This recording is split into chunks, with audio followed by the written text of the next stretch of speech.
What's up, guys? It's Oleh here, and finally I'm going to bring you another Pokemon Nerd Wi-Fi battle. Now, I'm sorry that I haven't been uploading for a while at all. I've just been uploading Yu-Gi-Oh! Videos and stuff, but, like, just life's been busy. I had my first semester of college. That honestly wasn't the best time of my life whatsoever.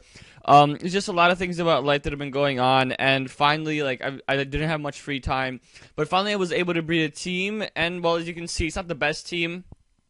But, like, it's a team that worked. My friend, I believe, gave me, a flawless Goomy and a flawless Trico, and I was like, you know what? I'm gonna make a team out of this. So, he made me, he made the process much easier and faster for me, so I was like, you know what? I'll make a team, and this is what came out, this is what happened. So, anyways, guys, I'll talk about this stuff later, in the end of the video, but right now, let's just get on with the battle. I do have my Scarfman Showers, he leads off with this Togekiss, and I'm like, okay, so I don't think Stone Edge is going to kill this Togekiss, so I'm going to go into my Blastoise to take the hit. So I U-turn out. Togekiss is very scary because of the buff I got with it as a fairy type.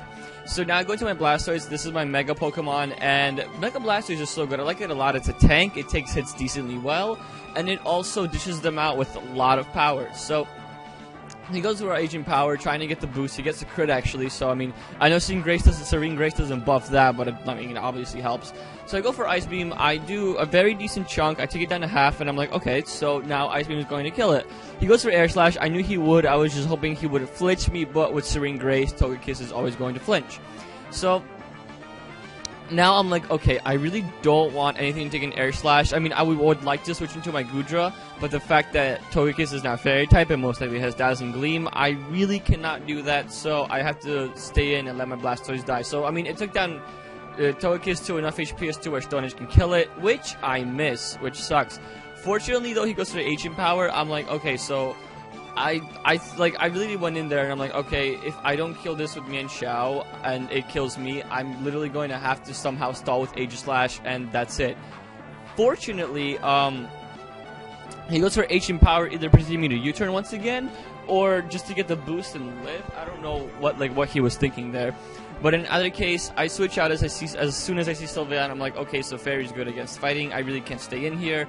And he goes for the Reflect, and I'm like, okay, crap. So now this Reflect is going to, like, make my moves much less powerful, obviously. And I immediately forget about the Reflect. I don't know why I do, but I do. I go for Swords Dance, and I'm like, okay, so now I should do a lot of damage with this thing, and with this Aegislash, and I know I could take the hit really well and just dish it out with Sacred Sword. Because of the whole Aegislash's ability, which is ridiculously OP. Like, Aegislash is so good. I see why people hate it, because it's just that good. But in either case, I go to Sacred Sword, I do much less damage than I thought I would, and then I immediately realized, I was like, okay, crap, there's a Reflect up. I totally forgot about it right away. So now I go back to the defensive form before switching out, because if I stayed in attacking form, my Aegislash wouldn't be able to come in and take a nice hit. So I go into my Goodra. Goodra can take hits all day and every day from other Goodras. I have the Assault Vest set. It takes the Dragon moves, no problem. I mean, obviously they do a lot of damage, but Goodra dishes them out just as well. So I go for Dragon Pulse. I don't like Draco Meteor on the Assault Vest set because it just keeps dwindling down, and it causes me to switch a lot when the Assault Vest set just tanks everything special. So he goes for Muddy Water. I don't know why he does so. I can't think of any reason why he would. Like, I mean, I think the only thing weak to water in my team is Crustle, and I don't know why he'd do that. So, he goes into Sylveon. I know I can't stay in. Nothing's going to do damage. Sylveon is especially defensive, and it also, it's especially defensive, and it also has both screens, so I really can't do anything. So I go into Crustle. I'm like, okay, I haven't set up my rocks yet, so might as well do that now.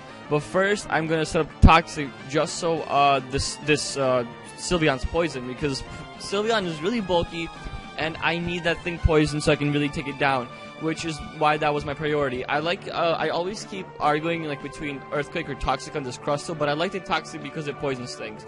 Now he switches out, knowing he can't do much to my Crustle, although I do feel like Moonblast would do a decent amount of damage. But in either case, now he goes into Mega Medicham, and I'm like, okay, I'd rather go for the X-Scissor. I mean, I'd rather go for the Toxic than the X-Scissor. And he actually goes for Acupressure, and if he boosted his attack or speed like with that, I don't know what I'd do. That would be scary. Fortunately, he just raised his accuracy. I mean, High Jump Kick is never going to miss anymore.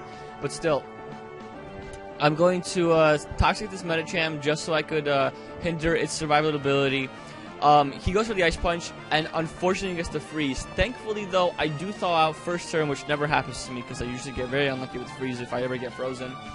And I go for the X-Scissor just to do some damage. It does so little thanks to the Reflect that I'm just like, okay, I'm going to just let this Crustle die. It served its purpose. It toxics his wall that is actually hard for me to deal with. And then it's going to easily hinder this Metachan. So I'm just going to let my Crustle die no matter what. He goes for Ice Punch, takes me out, and I'm like, okay, so now I can go into my Aegis Slash because this poison is going to hurt him. He lives barely. I actually thought he wouldn't live, but he does. So I'm like, okay, I'm going to go into Aegis Slash. I could go for Shadow Sting, but King's Shield is just as good. He actually goes for a high jump kick like as a joke because, I mean, it doesn't matter. But King's Shield is better because it leaves me in the defensive form because, like, that's how Aegis Slash is so good. This defensive form just keeps it, like, surviving, and it will take hits, and then next thing you know, it just switches to attack right away. So he goes into Porygon Z, and I'm automatically assuming this thing is Specs. Thankfully, he only gets the special, I mean, he gets the physical attack boost, not the special attack, because then that thing would be ridiculously dangerous. So I go for Sacred Sword just to see how much it would do, and I was like, how did this not kill? And then the Reflect wears off, and I'm like, crap, he still had the Reflect up. But I was actually kind of surprised that Aegis Slash one-shot Porygon Z, no problem. So now I King Shield to go back into defensive form so I can use Aegis Slash as another switch in later on in the game. So now I believe I'm going to go into the Guja because of the Assault Vest, I can take those special hits no problem. And since he specs, obviously with that discharge damage that he did against Aegis Slash when it was in defensive form, I knew this thing was specs. So I go into Guja, that crit discharge doesn't do anything. He goes for it again just to try to paralyze my Guja. Thankfully it doesn't happen. And I do predict a switch to, I believe, his Sylveon. So I go for Fire Blast because that's the most powerful move I have that could affect Sylveon. So that's what I just do. And now he goes into his Greninja, and I'm like, okay, I can take the Ice Beam no problem because this Guja's done it. This Guja can do it easily because of the Assault Vest. I really like that item. It's so good. So I take the Ice Beam very well, and I forget about Protein. I was like, Fire Blast would have been the better play because I would have just killed the Greninja, and that's it. But now I actually have to get lucky with the Parahex. It didn't really matter because I still had Aegis Slash to take on the Greninja. I still had a Scarf Mian Shao. Scarf Mian Shao would have just taken out the rest of his team at this point because I have Poison Jab on it. And I'm pretty sure that the Greninja wouldn't be able to live any of those hits, and then I just would have been able to sweep. But I kind of went the more complicated way. I switch out. He goes for Light Screen, like maybe predicting my Guja to go for Fire Blast, but I'm just really hoping that the Toxic starts to really wear him off. So I go for the Earthquake just because since the Light Screen's up, I knew he was going to go for Reflect. It doesn't do a lot whatsoever because the Sceptile's timid. The problem with the Sceptile is I forgot that Sceptile has a very shallow special move pool. So I actually had to give it an Earthquake. But the thing is, it's timid, so it has very little physical attack. And I know it's kind of productive, but I just use the Earthquake for coverage at this point. But in either case, he goes for Wish, and I'm like, okay, crap, this thing might kill me, so not kill me, it's gonna heal up and it's gonna be a pain in the ass. Thankfully the poison does kill it, and now he's gonna go into Guja. He forgets about the Stealth Rock actually, because he's like, okay, I can easily live this hit because earlier didn't do much. Guja can live and then he can revive his HP. But I still had the Rocks up, he totally forgot how much it would do, and thankfully the Earthquake does take it out. I honestly think Leaf Storm or Energy or Giga Drain wouldn't be able to take it out, but thankfully I had the Earthquake at that point to actually take out the Guja because it's very weak physically. So yeah, that's the game, guys. I really hope you enjoyed my first battle, and sorry they haven't seen battles from me in such a long time, but I promise you that they'll start coming at this point. It's my first battle. Leave me feedback as to how it was. What can I do? Should I slow down the narration speed? Because I mean, it's pretty slow. I only sped it up by 1.2%. And just give me hints and tips. Do you see if this camera quality is fine? I know it's not the best.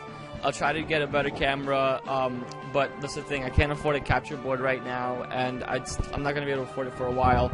So, anyways, guys, I hope you enjoyed this. Also, like, breeding is a problem, so if you guys can like help me out with the whole 5IV things, I really hate asking for things like that. So obviously you don't have to. But anyway, guys, thank you very much for watching. Hope I'm gonna be back, even though I said it a couple times. And yeah, thanks for watching, and I will see you all later.